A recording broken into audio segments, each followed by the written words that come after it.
Hey guys, you've stumbled across the knife making hotspot. Today we're going to make a simple stock removal knife.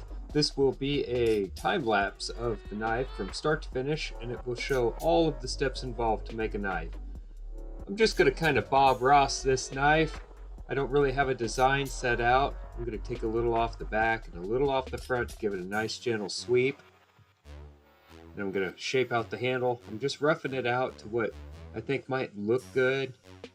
Giving it a nice little finger choil up front. There you go. You can see me testing it in my hand as I grind. And now I'm going to go ahead and rough out the shape of the blade. I often come to my grinder and just attack it like this and decide what looks good as I go. I find that I come up with a lot of unique designs by doing this, and I actually prefer this over drawing knives out before I start. I finally settled on something that I think that I like here. I do think that I will step over to my horizontal grinder and clean up the finger choil area. Just give it a nice positive place for that front finger to sit. You could do all these processes on simple tools. You can use a drum sander and your drill press to accomplish these different tasks that I'm doing right here.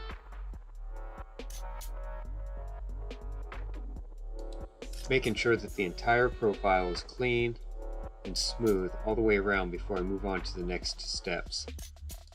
After the entire perimeter of the knife is finished and sanded, I give myself some layout lines, real simple lines, and I center punch all the holes for my pin placements. This makes it much easier when I step over to the drill press to get my holes exactly where I wanted them in the first place. So I go ahead and drill out all my holes next for my handles before I start grinding on my main bevels. Here's the process that I use to scribe my center lines. This makes it really easy for me to grind my bevels. It gives me a visual indication of the exact center line. Slap on my beveling jig. This keeps everything nice and straight and keeps my bevels equal from one side of the knife to the other when I approach my flat platen for grinding. Real simple jig to use, real simple jig to make if you don't have one. Grinding is a real finesse. You really just have to step up to your grinder and spend some time behind it. You'll find that as you use it, you will start to see how much material you need to take off in certain areas or other areas to compensate for a strong arm or a weak arm. Here's my maker's mark. I used to hot stamp these, but I found that it introduces warps, so now I like to cold stamp them while the metal is still soft before I go in for heat treat. Gives me a nice crisp maker's mark.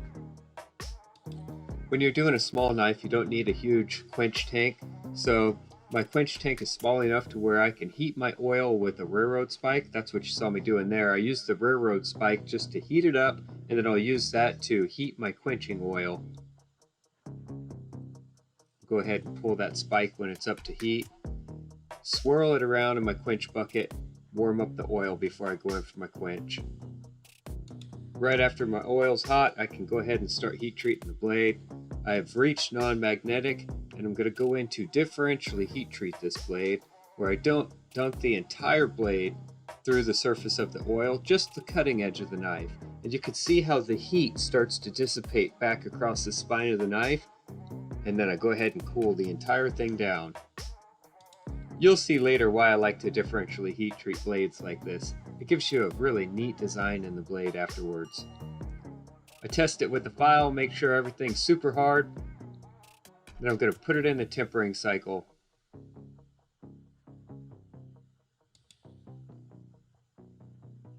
We're going to go for 425 for two 2-hour cycles.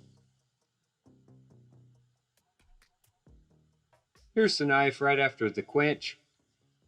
I wanted to show you what it looked like before we went in for a temper.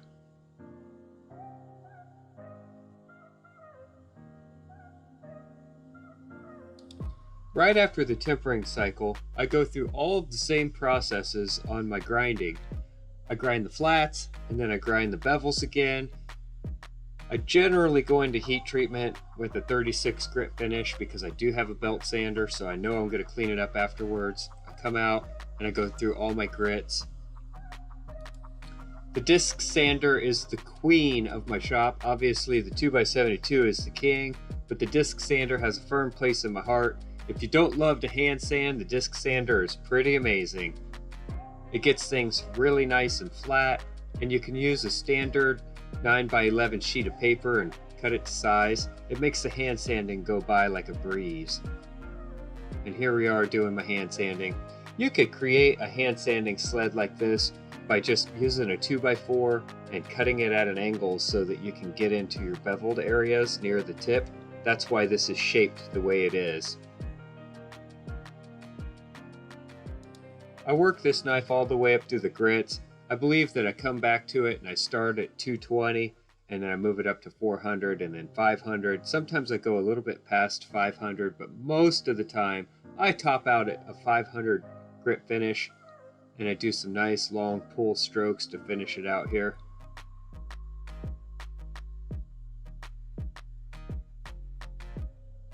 Please subscribe to the channel. It certainly helps me out, and it could help you out if you're getting into knife making. I've got a lot of really unique videos that could teach you a lot. This is my ferric chloride tank. It helps bring out that differentially heat-treated hamon.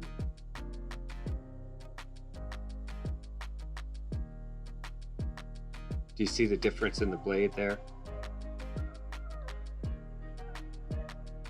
To me, not only does this add something that's visually interesting and striking, but it also makes the knife a little more usable. Now for my favorite part, picking the handle material. I do love my handle materials. I've sourced materials from all over the world. Ah, there we go. We're going to use the red Mali burl. Yes. Take my block, separate it into two separate handle scales on the table saw. I do find that it's better to keep your material in blocks and then create handle scales if you would like to make a full tang knife when you're ready to make the knife. That keeps your wood from warping or moving as it sits in a drawer. So I like to keep them in blocks, and I'll rip them down to size when I need to. Now into the handling process, I go ahead and I take my knife and I position the knife on the material to get the best, most appealing portion of the material within the shape of the handle. It's something you definitely want to think about before you just lay your knife on there and start drilling holes. You'll see that I drilled all the holes on one side, and now what I'll do is I'll go through and chase those holes with the bottom scale on the other side. That way I know that my pins will go all the way through the knife into the scale on the other side. And I also put a piece of sacrificial wood underneath so that I don't have any blowout on my scale material. If you don't put that wood there when you drill through, it could spall out wood on the other side. Now everything's ready to go. I mark out the perimeter so I can cut off the excess of these scales. It does make it easier if you don't have a ton of excess after glue up. Run these over to the bandsaw and cut off the extra material here. It's little steps like this that will help improve your knife making. Watch your thumbs. This machine bites a lot of fingers. Lucky me, I've not bitten a finger.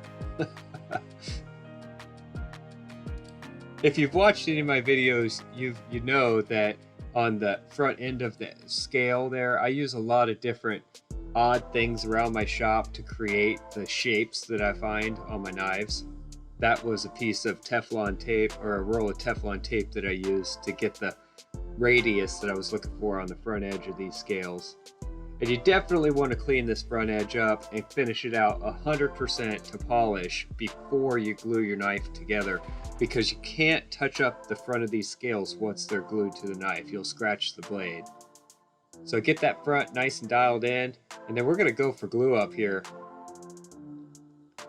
I like to clean everything thoroughly with acetone, especially the wood. A lot of the exotic woods that I use are extremely oily, so to ensure a good glue bond, I like to go ahead and take it, clean those slabs off with acetone and let them dry. I clean my pins, I clean the blade, I mix my two-part epoxy up, and then I make sure that the epoxy drips down through the pinholes, and then I pin everything together, clamp it, And then I take the acetone, soak some little pieces of paper towel with it, and I use the sharp corner after I've folded it to clean off the excess epoxy on the leading edge of the scales. You definitely want to clean this off while the epoxy is still malleable and you can get in there. There we go. Now we're ready to go ahead and grind off the excess material down to the perimeter of the knife. You want to be sure that you don't grind into the metal. We've already dialed it in and we've got the pins placed evenly around the perimeter of the knife. So if you remove the metal, the pin will appear a little closer to the outside perimeter than it was intended to be. Then I just go through and I clean up the entire perimeter first. I want to bring this all the way out to a finish grit before I do any other work on this knife. So the perimeter will go all the way out to 500 grit, and then we'll move on to shaping these scales. And I've landed on a process of shaping that works pretty well for me. I do it on most of my knives. I use this wing divider, and I go ahead and give myself a scribe line all the way around. This is a grind 2 line, and I try not to overshoot this line when I'm shaping my scales. You can go with a lot of different shapes on knife handles, but what you do want is you want an area next to the spine that is not rounded. So you'll have an area all the way around the perimeter that is nice and flush with the spine and not rounded right up to the spine. And that's why I like to use these grind 2 lines that I put on these layout lines that I use. Now see, I put lines on the side also, and I come up to my grinder and I grind from line to line, and I create these little flat facets, and that keeps everything perfectly symmetrical. So essentially I'm starting the rounding process by grinding these facets all the way around, keeping everything symmetrical. And then I'll go over to my hand sanding rig and you'll see how I blend all these together to make it really comfortable in your hand, and you also won't have any hot spots. I like to utilize all of the different places on my grinder. You can see I'm using the bottom wheel here. It works really well for these inside contoured areas. And then I like to chase the front edge of my scales down and give them a nice ramp so that they fit in my sheaths a little better. This spot right here is really easy to nick your blade. I could do this without taping it up, but believe me, I have nicked a blade before, and it is a super bummer when you mar the finish on a blade when you're this close to finishing it. So my suggestion would be to go ahead and throw some masking tape on your blade before you shape your handles. It will save you some heartache down the road. This process right here, I've also learned it is a good idea to tape up the blade. You can get some grit in your vise and mar the finish on the blade. Here I'm doing the shoe shine method. This is where you take your strips of paper and you just run them back and forth like a shoe shine. Since I kept this really symmetrical all the way throughout the grinding process, I'm really not changing the shape here. All I'm doing is blending those symmetrical lines together. So instead of having perfectly flat facets, they're just semi-rounded and they feel a little bit better in your hand. So I work this all the way up to 500 grit. Make sure you get the butt end of the knife. You can see I'm also using sanding blocks. There we go. And then at the very end, I like to just feather things together with a piece of sandpaper. This triangular piece of sandpaper I'm using right here, that's actually the cutoff from my disc sander. I try to use all of the scrap in my shop. Nothing goes to waste. So when I put a piece on the disc sander and I cut it off, I ended up with these little triangle tips, and I use those when I'm sanding out my handles. After I get everything finished, I come back with a block, wrap my sandpaper around it, and I go over the pins so that my pins don't seem domed or protruding from the handle material. By using the hard block and wrapping the sandpaper around it, you can very easily go in there and take down any high spots or anything like that. Since I did blend this together with just sandpaper in my fingers, you will get domed pins. So it's a good idea to come back in with the block everything down, and make everything super nice and smooth. On this one, I'm going to do a tung oil build-up finish, and it just comes out absolutely amazing. You guys will love the finish on this handle. This was my very first YouTube video that I ever made, And now I'm doing audio commentary over the top of it because this video actually did really well. So I thought I'd just add to it and show it to you guys now.